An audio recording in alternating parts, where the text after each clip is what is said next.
Yo, what's going on, guys? Welcome back to another episode of Georgia Sports Nation. We got some more Hawks and Braves content on the way for you guys today. We're going to be discussing how the Hawks schedule has been released. We're going to be looking at, how can the Hawks get off to a good start? Can they take advantage of a little bit of a weaker schedule in their first couple weeks to begin the season? And also some of the rough patches that'll be hitting the schedule later in the season. We're also going to be discussing about the Hawks' move to waive Vit Krejci, who was going to be in the running for a backup point guard until being released in the past few days. So he's now they've requested waivers on him, so he'll be a free agent entering this season. As for the Braves just finished a sweep of the New York Yankees, and before that they took 3 out of 4 in 4 days from the Mets. So basically the Braves just own both New York baseball teams there. So we'll be discussing both of those series and previewing the Giants series, which begins tonight with 2 former Braves, Jock Peterson and Luke Jackson, coming back to town. So without further ado, let's get into a little bit of Hawks talk here.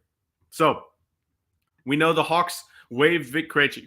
Now, I personally thought that he was in line to be the backup point guard. When we traded for Patty Mills a few weeks ago, Adrian Wojnarowski reported that we would be able to, or that the Hawks were possibly looking to move Patty Mills again, trade him for the 4th time this summer in another deal. But it doesn't look like that's going to happen. Patty Mills and Kobe Buffkin now are looking like both are looking like they're going to compete for that main backup point guard behind Trae Young and then DeJounte Murray whenever they're staggered in the rotation. For Vit, to me, I liked him. I thought he was a true point guard. At 6'7", he had great length, good feet on the defensive end, and he would never have a highlight play. He would always make the correct play, though. He wasn't going to do anything out of his comfort zone, and he reminded me a lot of DeLon Wright, honestly. Now, DeLon Wright, when he was here, he's definitely a better defender than Vit, but Vit has more versatility on the offensive end. And while he doesn't have that three-point shot that DeLon Wright had, he had a lot more ability to do on-ball skills like paint penetration. He has better handle than DeLon, and also was able to create havoc in the passing lanes like DeLon Wright on the defensive end. So really, I'm kind of shocked by this. But after seeing the roster now, we're at 15 guys. That's the maximum amount of guys you're allowed to have entering the season. So barring any more trades, the Hawks roster looks to be set pretty much into going into training camp. Now, we know we just got the regular season schedule, and the preseason schedule was released a couple weeks ago. But the Hawks still have some question marks on this roster, like Clint Capella. We know that Clint Capella has been on the trading block throughout this entire offseason. Since the minute the Hawks got eliminated by the Celtics in the first round of the playoffs this year, or last year, I should say, Clint Capella has been on the trading block. Now, will he get traded? I don't know. I was of the thought that we'd see Clint Capella traded before even John Collins, but the front office definitely knew they had to trade John Collins. They felt like they couldn't get enough value for him, and they let him go. Now, Clint Capella is in a similar situation. They know they want to see what Onyeka Okongwu can do at that starting position. If we go into the season with Clint Capella as the center on this roster, I wonder if they reduce his minutes and give Onyeka Okongwu more minutes, even start Onyeka possibly, because I think I've said this multiple times on the show, but I think now it's the best time to trade Clint Capella because you've got a full year or 2 for his contract if you're trading him to another team, which gives him a boost in value. Plus, you haven't seen that main regression from him yet. Clint Capella is still a great center in this league, definitely top 13 in my eyes, and at the maximum. So you've got a guy who's led the league in offensive rebounding last year, a guy who can block shots and who's going to get you a ton of rebounds and a great pick and roll partner. So the Mavs have been the first team to look at when trading Clint Capella, so I wouldn't be shocked if he goes there. But it's looking like there's not been a lot of traction lately in talks with the Mavs. So I wouldn't be surprised now if we went into the season with Clint Capella as our center. But I would be I will be curious as to how Quinn Snyder and the front office handle the rotation, because both the front office and Quinn Snyder need to be talking about how they give minutes to Onyeka Okongwu and Clint Capella if they're both still in this roster. Okongwu is eligible for an extension after this season.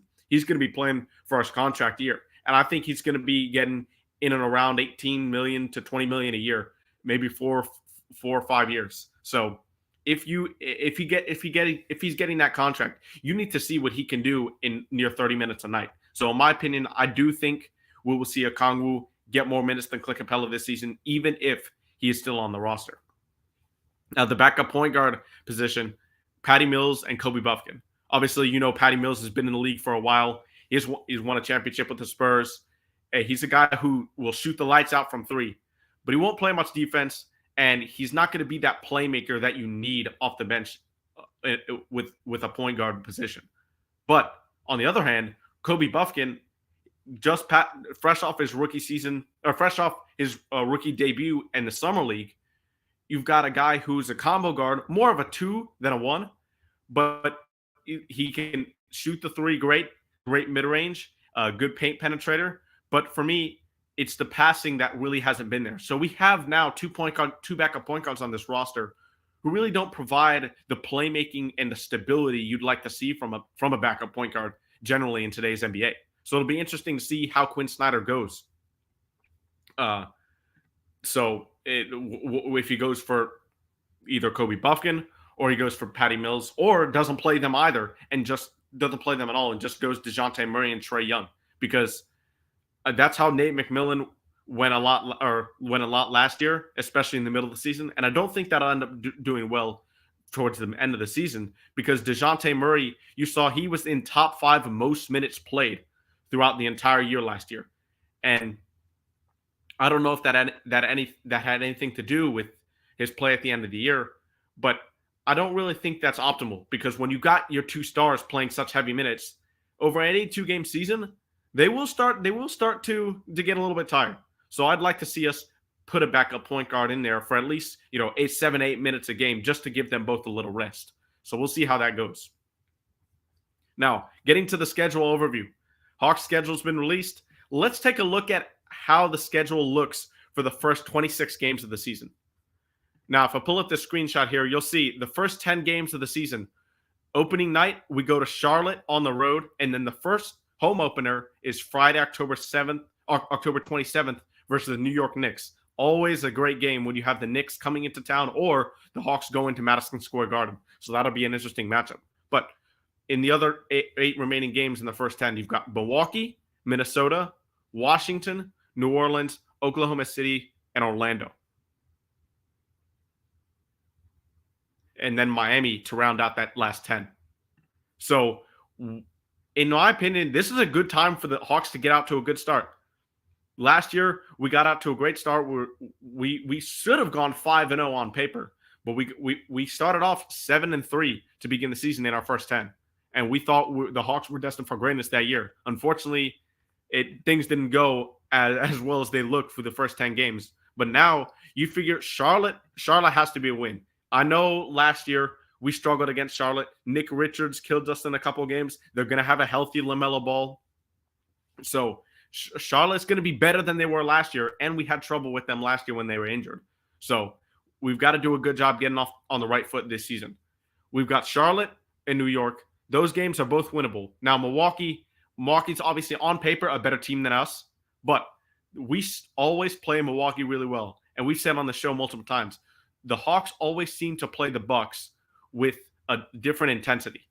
Even when they eliminated them in 2021 during the Eastern Conference Finals run, you had the Hawks taking the Bucks, the eventual champions, to 6 games. And if Trae Young didn't step on Sean Wright's foot, who would have known the outcome of that series when we were tied and the Hawks were up late in that third quarter?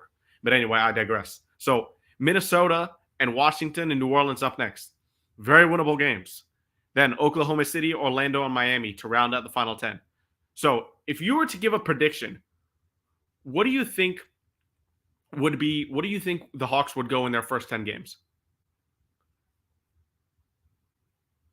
That's what I want to hear you guys from the chat. If y'all are listening, that'd be great. So in my opinion, I think in an ideal world, the Hawks would go 8-2. But we know on paper, and especially in the NBA, that just doesn't happen. And you figure the 2 losses will be to Milwaukee and possibly Miami. But Oklahoma City, Minnesota, New York, those things that really come to mind aren't cakewalks. The other games I think the Hawks should win. So I think the Hawks go 6-4, maybe 7-3 in their first 10 games. That would be my ideal start. Obviously, 8-2 would be just great, but I think that's a little bit too much of an expectation to start, especially when you want them to get off to a good start and you don't want to be let down too far if they don't get off to your ideal start.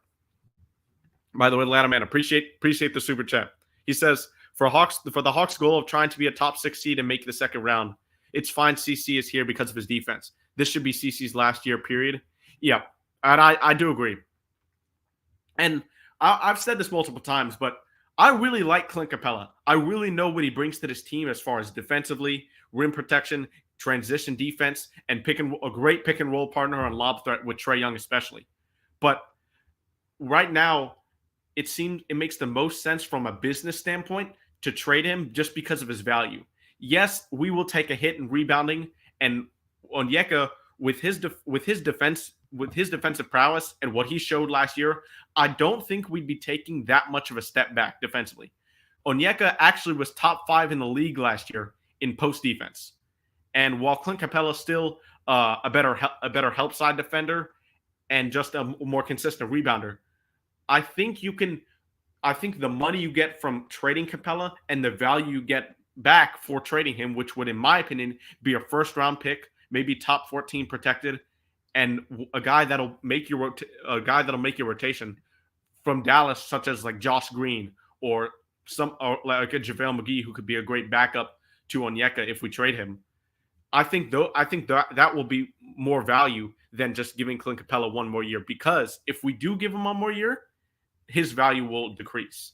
So I don't want to make it seem like I don't like Clint Capella. I know what he brings to this team, but I do think from an organizational standpoint and a value standpoint, if you're Tony Ressler, if you're Quinn Snyder, and if you're Landry Fields, I think that trading him now is the best thing for all three of those. I would, and then 6-4 for the media outcome, and 7-3 is ideal. Yeah, 6-4. Because if you look at this real quick again, the Thunder are a good up and coming team. Don't forget, last year they made the play-in, and they now have Chet Holmgren. He was out all of last season. They're gonna have Chet Holmgren. They're gonna have Cason Wallace, who is their rookie from Kentucky this season, who is an amazing defender, and they already have Shai Gilgeous-Alexander, Josh Giddey, and Jalen Williams, who had a great rookie season. So Jalen Williams of Santa Clara, the guard, not Jalen Williams of Arkansas. But they're an young up-and-coming team. So I can definitely see their game against the Hawks being rough too. And as always, Trey's going to want to put on a show in that game. He's going back to Oklahoma City, where he was born. So when he goes back to Oklahoma, I expect Trey to have a really great game and the Hawks to pull out a win there. Now, you see this asterisk by Orlando on Thursday, November 9th. That's actually the game that the Hawks are going to be playing Orlando in Mexico City. So that'll be a really interesting environment. Good. I'm glad that Adam Silver and the NBA are making the game more global, because honestly, you look at the stars in the game today, and I've said this a couple times on the show now. You've got Joel Embiid, you've got Nikola Jokic, Giannis, Luka, all these guys. They weren't born in the U.S., and this game is getting more and more global.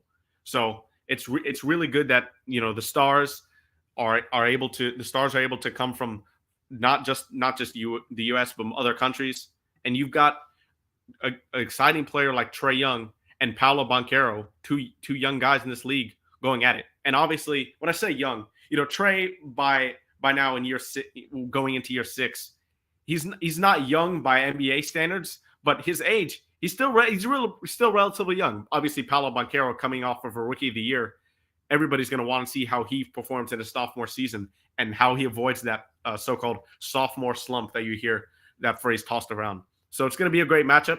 Orlando did really well at the end of last season. After the All-Star break, they were a top 10 team in the league as far as overall record. So let's see. I'm sure that game is going to be competitive, because it's going to be in a neutral. It's going to be in a neutral fan base. Two teams in the Southeast going to play in Mexico. So it'll be interesting to see who's pulling for the Hawks, who's pulling for the Magic, and just overall a good atmosphere to see another country get into the NBA action. So I'm excited for that game especially. What are y'all's thoughts on the Hawks going to play in Mexico? Because now we've seen the Hawks be the subject of playing overseas multiple years. Last year we saw the Hawks play in Abu Dhabi in the preseason, and during those preseason games, the Hawks played so well. Trae Young played out of his mind in that game, in both of those games down in Abu Dhabi against the Bucks. So that was pretty cool. Hopefully we can get a similar performance from Trae and the Hawks down in Mexico City. But yeah, with that, let's now move on to a little bit of Braves talk. So we know the Braves have been absolutely destroying the ball. They've been hitting the cover off of it as far as home runs, doubles, singles. You any offensive category that you look at, the Braves will be at or near the top. OPS, slugging percentage, home runs, doubles, RBIs, average. I mean, all of these categories, you'll see the Braves near them. And yeah, I also wanted to. I meant to point this out too, Latimer. Thank you for reminding me. Yeah, it's so cool that they're doing that, but it's not on national TV. The Hawks only have 5 national TV games this year. I think 10 if you include NBA TV, but that's not. If you count that as a national TV game, I guess you can. But not everybody has NBA TV. You got to pay a separate subscription for that. So the Hawks only have 5 national TV games when it comes to either on ESPN, ABC, or TNT. So that's the way we like it, honestly. We've had games and seasons where we've had no national TV games and we've had better years. So we know Trae Young and the Hawks and Clint Capella especially too like to embrace that underdog mentality. So hopefully this gives them lights a fire under them, to be able to get some things done and have a better season than last year when they were trying to make the playoffs. I mean, and as far as right now, the East is wide open. You have the Celtics and Bucks as your top 2 penciled in, really. You don't know what's going on with the 76ers right now. Will the Heat have a regular season like they did in the playoffs last year? Or will they have another Heat regular season like they did last year, finishing in the play-in? Other than that, you've got the Knicks, you've got the Cavs, the Raptors maybe, but the Hawks are on paper, and they lost Fred VanVleet. The Hawks are significantly better than the Raptors. Who knows what Pascal Siakam is doing yet? And with the Cavs and Knicks, yes, the Knicks had a great season last year, but on paper, I'm taking the Hawks over the Knicks. Now the Cavs I do think finish better than the Hawks next year in the regular season, so I'll put them in at 3 or 4. But I think after 1, 2, and 3, which I'll put the Cavs at 3, 4 through 6 are wide open. I think the Hawks could easily get a top 5 seed this year if they play up to their potential. And we gave away so many games last year. So I really think that it's possible that the Hawks achieve their goal, at least in the regular season, of getting that home field advantage for at least the first playoff series at that 5 seed. So yeah, back to the Braves though. They just finished a sweep of the New York Yankees, and before that, took 3 out of 4 from the Mets. Now, a week ago, we sat on this show talking about, is the Braves rotation in trouble? Did Alex Anthopoulos make a major mistake not being more aggressive and going after a starter? We know he tried. He said that on the broadcast a couple of weeks ago, but the prices were high, and he felt like this Braves team with Max Fried and possibly Kyle Wright coming back, they were going to be okay.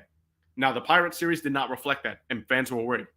But since that Pirates series, since getting to New York and pitching against the Yankees back home, the Braves rotation has pitched to a tune of a sub-1 ERA if you take out Yonny Chirinos' 6 earned runs against the Mets.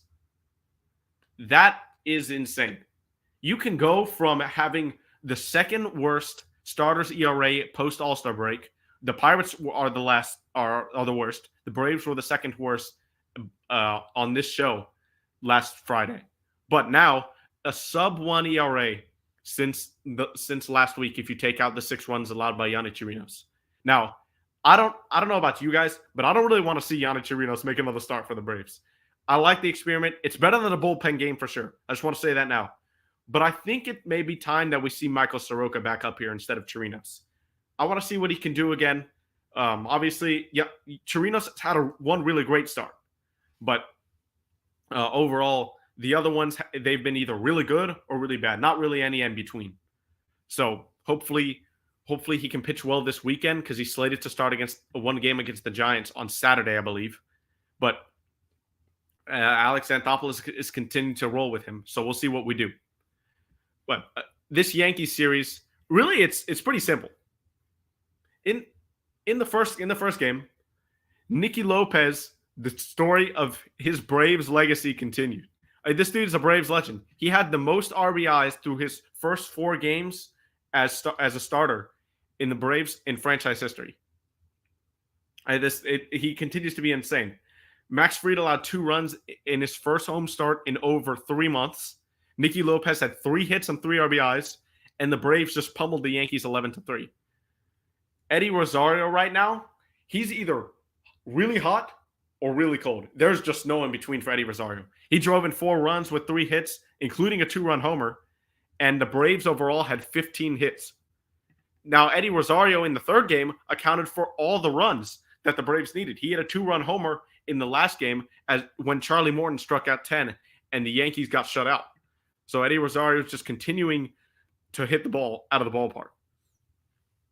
And Nicky Lopez now is going to have a more consistent role when Ozzie Albies went on the IL a couple of days ago with a hamstring issue. Now, since then, he's gotten 2 starts at second base. He hasn't gotten a hit, but the defense is there.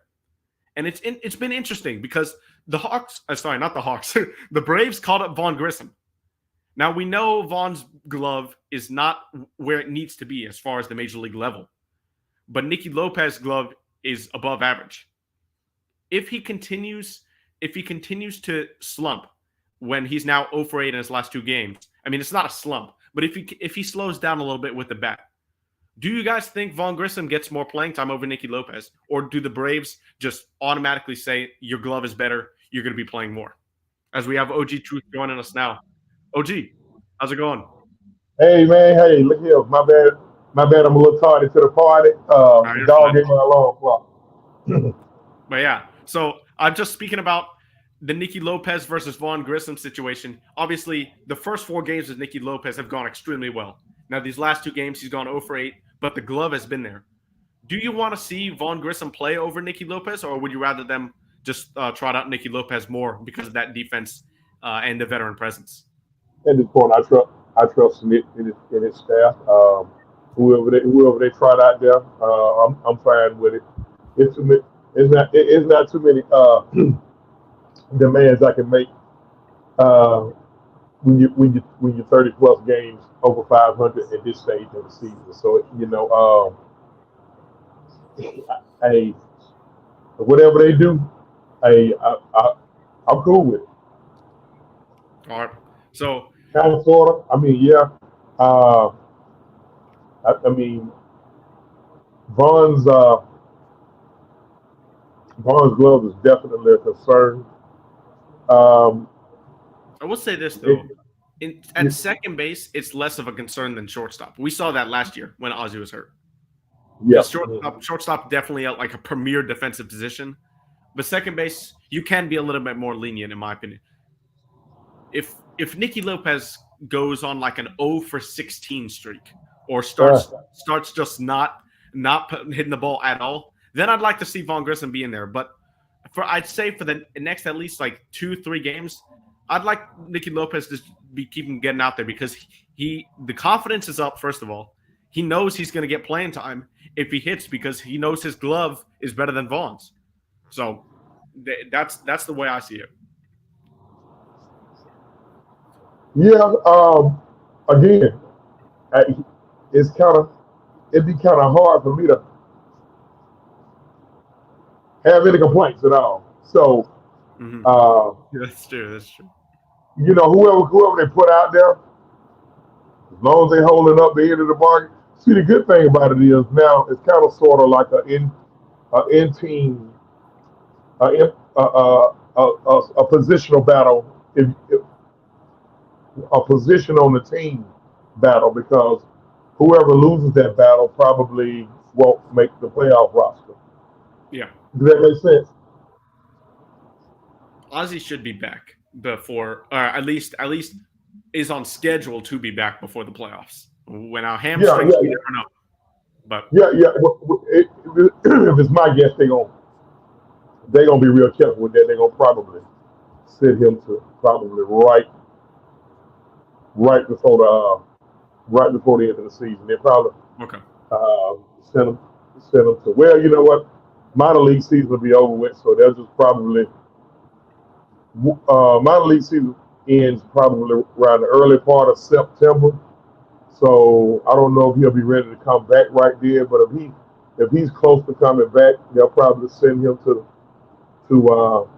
Gwinnett or Rome or out in Mississippi to get some reps and then they'll just call him back up, or they just may just call him back up about a week before the end of the season, let him get in some reps. But nevertheless, one of those guys, when he come back, one of those guys more than likely is going to get options, if not both of them. yeah, So I guess at this point, um, you kind of plan for your position on the team. I mean, because we already know when Ozzy gets back, I mean, what the deal gonna be. exactly. And if as we switch to more on the offensive side of the ball, the Braves scored more first inning runs this year. This series. We know the Braves by far and away are the best first inning offense in baseball. They're the best offense in baseball, period. But especially when it comes to the first inning. Now, Austin Riley homered in the first inning in the first game of this series. In the second game of the series, you had Marcelo Zuna hit a ball 440 something feet over the center field fence, and he in the first inning. So the Braves continued to just pound the ball in the first inning, and Marcelo Zuna right now, don't look now, but he has the longest current hitting streak at 14 games. So he's batting over 300 in that stretch. So he's really the ball for him right now. It looks like a beach ball. He Mm-hmm. knows his all of his at bats. He just looks comfortable. Mikey, we the only two. Yeah. With it. Stayed on the Ozone train. Yeah. Just about everybody had given up way back in the day now. Marcel looking like I think Marcel want to be here a little bit longer past his shift. Now I that hope. would I hope now so. will that happen? Yeah, I mean, look, man. I mean, you got a guy who you can stick. He ain't nothing else.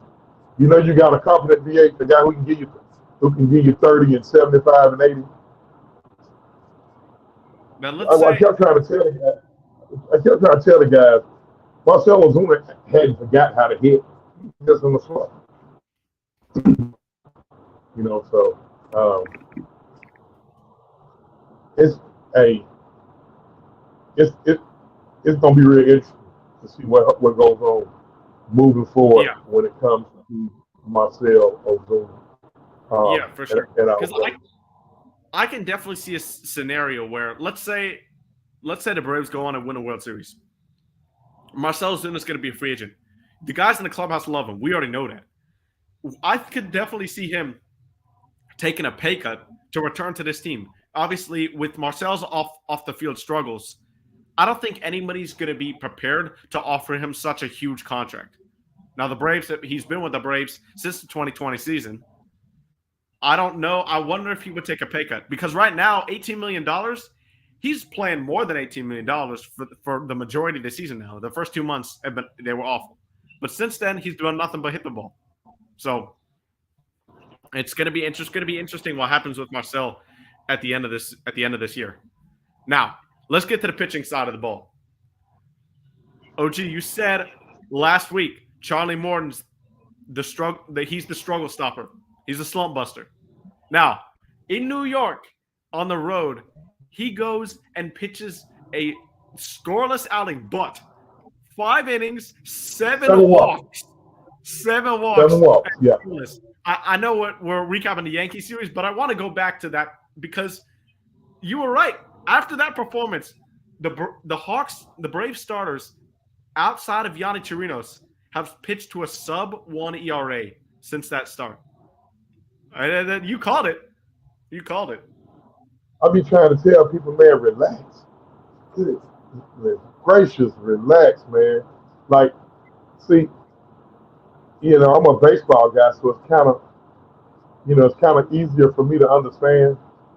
But bro, like it's literally it's 162 game season, man, and them guys be out there literally for about 9 months of their life. Guys be out there not, they be out there for 9 months of their life. It's gonna happen. Um, you're gonna have slumps. You're gonna have pitching slumps. You're gonna have hitting slumps. And look, even Schmidt may go into a slump as a manager. He may, you know, make a couple crazy decisions, and we may just go ape shit on him. But right now, you got a baseball team that's on a historic pace. As I shout out my baseball group, the official home of the Braves on Facebook. Make sure everybody out there in Facebook world, make sure you like, share, subscribe. Glad to have you on here. But I think it's the Braves world. We might be. I don't want to get too far ahead of myself, but I think it's our world championship to lose. Of course, The Dodgers exist. yeah, they exist, but right now they just exist. I'm not. I'm no longer scared of the Dodgers. Once upon a time I was. I'll give you that, but I'm no longer scared of the Dodgers. I'm not afraid of the Dodgers. I'm sorry. I just. Oh, you don't need a ball. But we know they're there, and we know they probably want a piece of us after what happened the last time we faced them. Oh, but what I'll say to that is, we owe them about 3 or 4 more, because I think we got knocked out. I think since early Freddie Freeman, I think the Dodgers knocked us out of the playoffs at least 3 times. Yeah, it was since 2018. It's been twice. No. Yeah. Okay. Because you had when Ronald Acuna hit that grand slam. You obviously had the 2021 sorry, not 2021, 2020 playoffs when we choked the 3-1, and then you had. Did you have? That was the COVID year. That was the COVID year, and then you have when Juan Uribe hit that homer in the late. Was that the early 2010s when Juan Uribe hit that homer against us before he played with us? He was with us in 2015, I think. Well, when you talking about when Freddie Gonzalez left. Yeah. Left Craig Kimball in the bullpen. Yeah. Yep. Yep. When he left Craig Kimball in the bullpen, and Craig Kimball never pitched another inning for us. Yeah. So go figure. So yeah, we definitely owe the Dodgers some payback. Which you're going to ask any coming off of the game tonight? Yeah, the game tonight is going to be at 7:20 versus the Giants, and we're going to be discussing that series in a couple minutes here. Once we get past the discussing New York. Yeah, I got to do double duty tonight. I got to do I got to flip. I got to flip into my Falcons here. I got to do a pregame. Oh. And a postgame show. So all right. You in for a full night of sports right here, OG. Yeah. That's okay though. It's part of it. Hey, I signed up. It's what I signed on for. All right. And as the Braves, as we go into the second game here of the Yankee series, the Braves did what they do. They hit homers. Acuna, 2-run homer. I mentioned before, Ozuna, 3-run homer in the first inning. That's all they needed. Bryce Elder, 7 scoreless innings. Vintage Bryce Elder performance, if you want to say vintage from a couple months ago. But yep. Yeah, the last 2 starts for Bryce, much better. I think here's the thing with Bryce Elder. You cannot get too high or too low on Bryce Elder for the rest of this year because of this. He barely had a couple starts last year. He had a taste of the majors in 2020. A little bit more last year, and then this year is really where we've seen him get the ball every 5 days and be cemented into that rotation. This is the first year he's had a consistent role in Major League Baseball.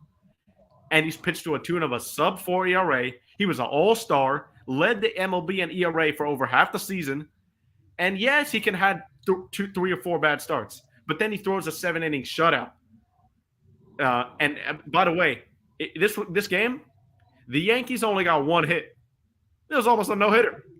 So just to put that into perspective, what Bryce Elder's doing after just less than a year of full, consistent MLB role. You can't get too high or low on him. You have to just stay the course with him. Because at this point, I think he's got to get on that postseason roster with how he's pitched this year.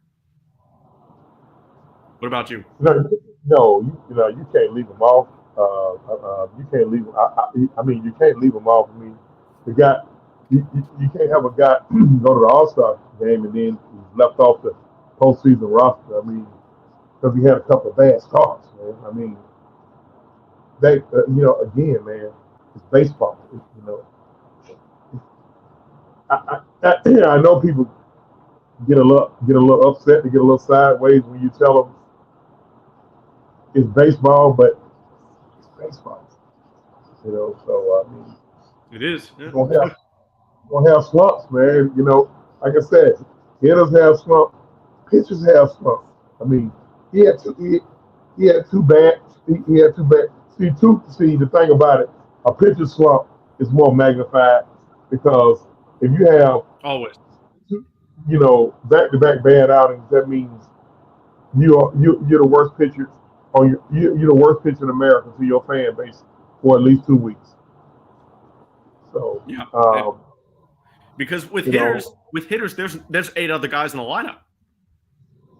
Starters, if you're a starting pitcher, I mean, there's only 4 other starters, and it's basically on you only for the first few innings to really get off to a good start. There's much more room for error if you're in that offensive lineup 1 through 9 instead of taking a ball every 5 days. Mm-hmm. So, well, Bryce Elder's turned it around since Bryce Elder's turned around, and I'm still trying to warm myself up to the one of our fans called them Cheerios. Oh, Ronald Yanni Chirinos. Yes, I think I said it before when I started the show, but I think the experiment with Yanni Chirinos should end after this weekend. He's scheduled. So let me ask you something. Yeah. Let me ask you something. Because basically you shaved it down to a 3-man in the playoffs. 3-man, and you put everybody else becomes the bullpen on. And maybe a 4th. Who the 3 you go with right now in the playoffs? If we had to go with 3, I'm going with, that third starter's the only question. Obviously, I'm going with Max Fried and Spencer Strider. And that third one, if we only carried 3, I'm going Charlie Morton. You got to go with Charlie, man. Yep, you got to go with the team. You've got to go with the guy. You've got to go with the guy who's one of the best Game 7 pitchers in MLB history. And he's got to be on that roster. I don't care what you say. He's had a great season. I don't know why people think, Charlie Morton might be cooked. He's washed. He's had a good season. He's had a better season this year than he had last year. So, yeah, you got to go with him if you're carrying 3. But I think Braves will carry 4. I think we'll have 4. Listen, man. Hey, if I was going into a game fight, I'd have Charlie Morton with me. Mm-hmm. Oh, Mr. Reliable. But yeah, so that was game 2. Pretty simple. Braves hit 2 homers. Ozuna, and then Bryce Elder pitches a gem. Now, the third game of the series, even simpler. Eddie Rosario goes deep, opposite field. Ozuna hit a double. Eddie Rosario, homer to left center. Then Charlie Morton takes care of the rest. Charlie Morton pitched an absolute gem. 10 strikeouts and with the shutout. And only 1 walk this time.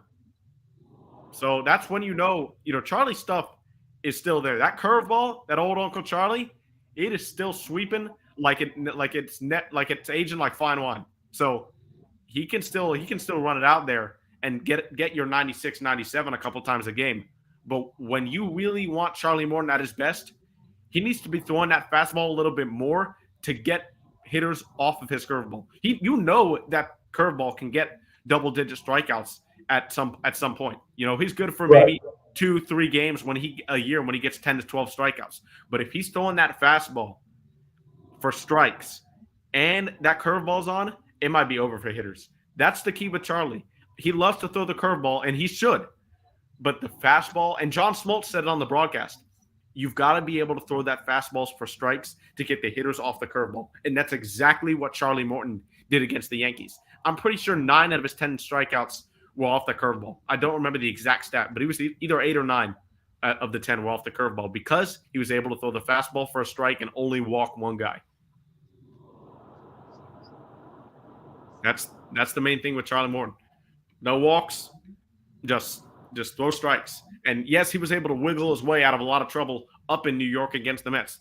But this start was the complete opposite. He had control of everything. Everything was working.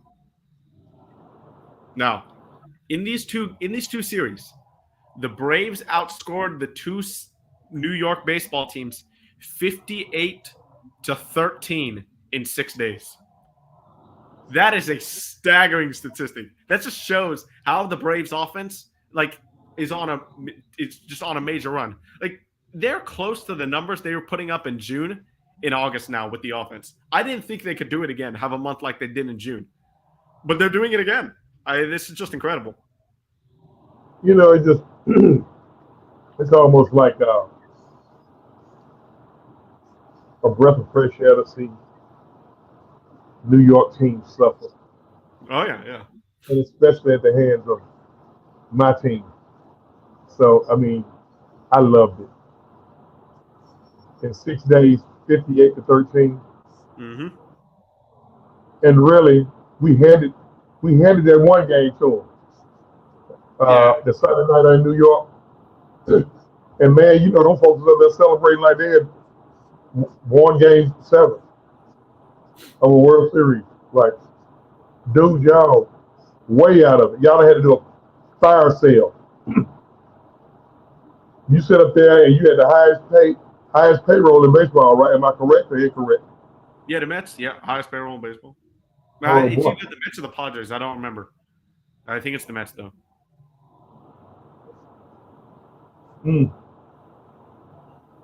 I love it. Yeah. I love it. And I know the Yankees, this sweep puts them for the first time this year under 500. It doesn't really look like they're going to make the wild card even. Obviously, they're not going to win with the East, the AL East. They're looking up at the Red Sox, the Rays, the Blue Jays, and the Orioles. So it's not a great year for the Yankees. They've been injured, but still, it's always good to see a big market team like that. If you're coming from a small market team, not really having that success. Well, we guess what though? Suffer on them. I don't care. Suffer. Listen, as a sports fan, especially an Atlanta fan, I just don't like New York, Los Angeles, them cities too well. I really don't. Boston, I really don't like them cities too well. I really hate them, honestly. There you go. All right. And as we get to tonight, the Braves start a series with the Giants. San Francisco Giants are in town. 2 former Braves coming into town right now. Luke Jackson, Jock Peterson, they're both going to be back. So excited. Always good to see guys from the World Series winning team. But business is business. Got to win the series. Tonight, great pitching matchup. Spencer Strider versus an Alex Cobb that really has found the fountain of youth. Had a great year for the Giants. So, what can we expect from Spencer Strider tonight against a Giants team that doesn't really hit for a lot of home runs, but they do string together hits. That's their main base of offense. Because if you look at the statistics, Wilmer Flores leads the Giants with 16 homers. Matt Olson has 43. And for RBIs, J.D. Davis leads with 56. Matt Olson has 107. So really, this team just does it by committee. What's the key for Spencer Strider to limiting a big inning tonight? Don't try to nibble. Um, a lot of pitchers like that, special power arms, they get in trouble when they try to nibble. Hey, you just got to go with your strength. I mean, it ain't like they now. It ain't like they got a Dodgers lineup. A Dodgers lineup, of course, you don't want to just go up there chucking 98 plus with every pitch. Nope. The Dodgers gonna pound you. But with these guys who scrappy, real scrappy, who can't string together some hits, just go at them. Okay, if somebody look a team like that, somebody's gonna probably run into one. Hey, you flush it and keep it pushing.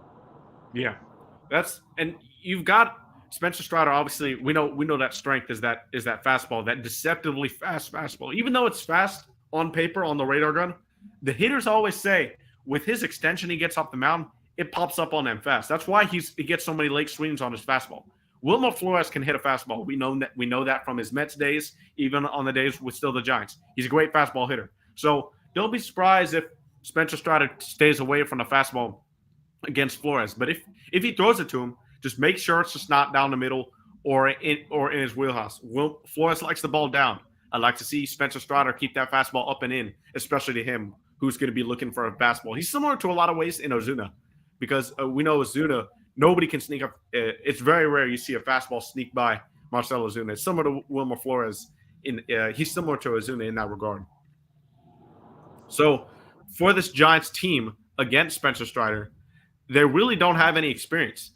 Brandon Crawford has the most. Brandon Crawford and Tyro Estrada have 4 and 5 at bats. They're both 3 for 4 and 3 for 5 against them. Other than that, nobody has more than 4 at bats. So, not really. Spencer Strider is going to have the advantage there, as far as them not knowing much about him, about them seeing him before.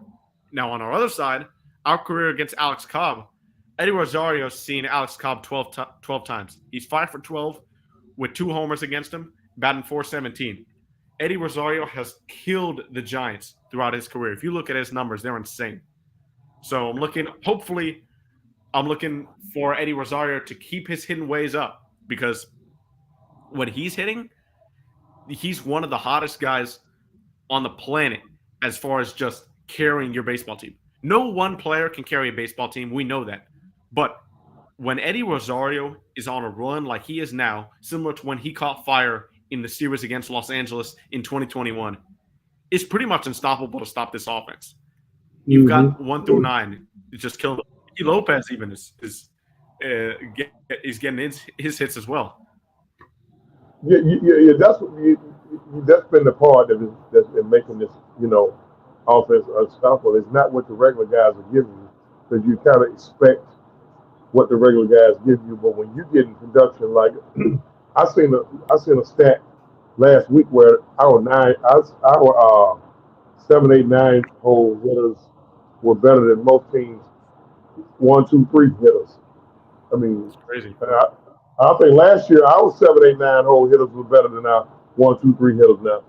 I know it's not like that, but because I mean, right now it's a 3-horse race in MVP conversation, and all of them